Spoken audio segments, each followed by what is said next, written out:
নমরুদ ইব্রাহিম আলাইহিস সালাতু ওয়াস সালাম নমরুদের মূর্তির বিরোধিতা করেছিল। কিসের বিরোধিতা বলেন? মূর্তির বিরোধিতা করার কারণে নমরুদ ইব্রাহিম আলাইহিস সালাতু ওয়াস সালামকে অগ্নির মধ্যে নিক্ষেপ করেছে। কোথায়?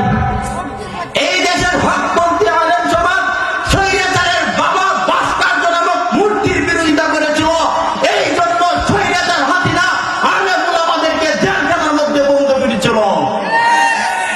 এক নম্বর কথা। দুই নম্বর কথা, শুধু নমরুদ ইব্রাহিম আলাইহিস সালাতু ওয়াস সালামকে বন্দী আগুনের মধ্যে নিক্ষেপ করে ক্ষান্ত হয় নাই। কিতাবের মধ্যে আসছে সেই ইব্রাহিম আলাইহিস সালাতু ওয়াস সালামকে উলঙ্গ পর্যন্ত করেছে। বলেন নাউজুবিল্লাহ। সবাই জোরে বলেন নাউজুবিল্লাহ।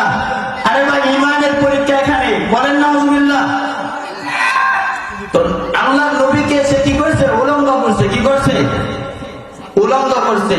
স্বৈরাচার হাসিনা আলেম ওলামাদেরকে সে শুধু জুলুম আর নির্যাতন করে ক্ষান্ত হয় নাই, আলেমদেরকে বিবস্ত্র উলঙ্গ পর্যন্ত করেছে। এই জন্য আপনাদের আপা এবং খালামণি আর আম্মুনি আমি নমরুদ বললাম। খারাপ কইছি? খারাপ বলছি? এবার আসেন, আল্লাহ পাক রব্বুল আলামিন কোরআনে কারীমের মধ্যে বলেন, ওয়া মাকারু ওয়া মাকারাল্লাহ ওয়াল্লাহু খায়রুল মাকিরিন।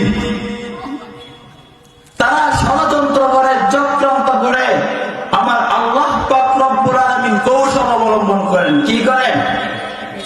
কি করেন? কৌশল। এই স্বৈরাচার হাসিনা আমাদের মাদানী সাহেবকে রাষ্ট্রদ্রোহী সাব্যস্ত করতে চাচ্ছিল। এই জন্য রাষ্ট্রদ্রোহী মামলা দিছিল। কি মামলা? ওয়াল্লাহু খায়রুল মাকিরিন।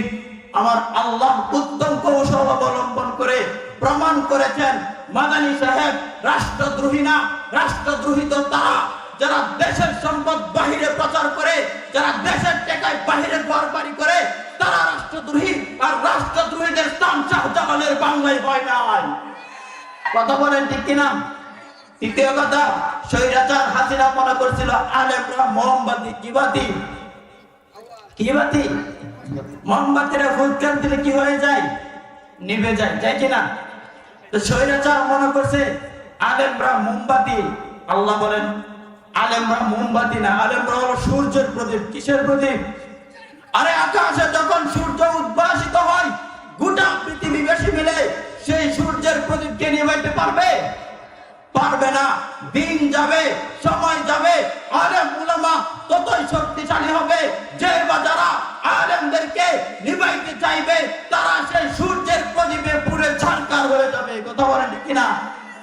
আলেমরা মোমবাতি। স্বৈরাচার মনে করছিল 100-200 আলেমকে বন্দী করলে এই দেশ থেকে ইসলাম শেষ হয়ে যাবে। কি শেষ হয়ে যাবে? 100-200 আলেমকে হত্যা করলে, আল্লামা সাঈদীকে হত্যা করলে, আল্লামা কাসিমকে হত্যা করলে, জুনায়েদ বাবুরপুরীকে হত্যা করলে এই দেশ থেকে ইসলাম শেষ হয়ে যাবে। ইসলাম কি শেষ হয়ে যাবে?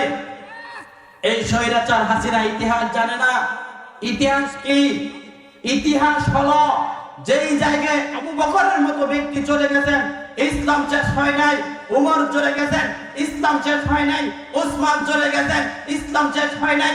আলী চলে গেছেন, ইসলাম শেষ হয় নাই। হাসান হুসাইন শহীদ হয়েছেন, ইসলাম শেষ হয় নাই। চার মাযহাবের ইমামরাও চলে গেছেন, ইসলাম শেষ হয় নাই। আহমদ শফী চলে গেছেন, ইসলাম শেষ হয় নাই। বাবুরগুরি চলে গেছেন, ইসলাম শেষ হয় নাই। আল্লামা কাসিমি চলে গেছেন, ইসলাম শেষ হয় নাই। 100-200 আলেম বন্দী করে, 100-200 আলেম হত্যা করে এই দেশ থেকে ইসলামকে মিটানো যাবে না। ইনশাআল্লাহ এই দেশে ইসলাম ছিল, ইসলাম আছে, ইসলাম থাকবে। ইসলামকে মাইনাস করে শাহজালালের ভূখণ্ডে কোনো রাজনীতি করতে দেওয়া যাবে না।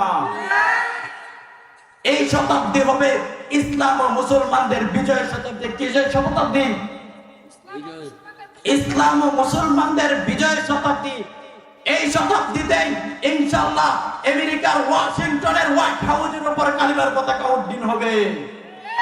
দিল্লির লালকেল্লা, বাবরি মসজিদ মুসলমানরা পুনরায় উদ্ধার করবে। ইনশাআল্লাহ মসজিদে আল আকসাও মুসলমানরা দখল করবে। আরে বিজয়ের সূচনা হয়ে গেছে অলরেডি। কিসের সূচনা হয়ে গেছে? পৃথিবীর ভূখণ্ড আফগানিস্তান এখন একমাত্র একটা রাষ্ট্র আছে যে রাষ্ট্র ইসলাম প্রতিষ্ঠিত হয়েছে।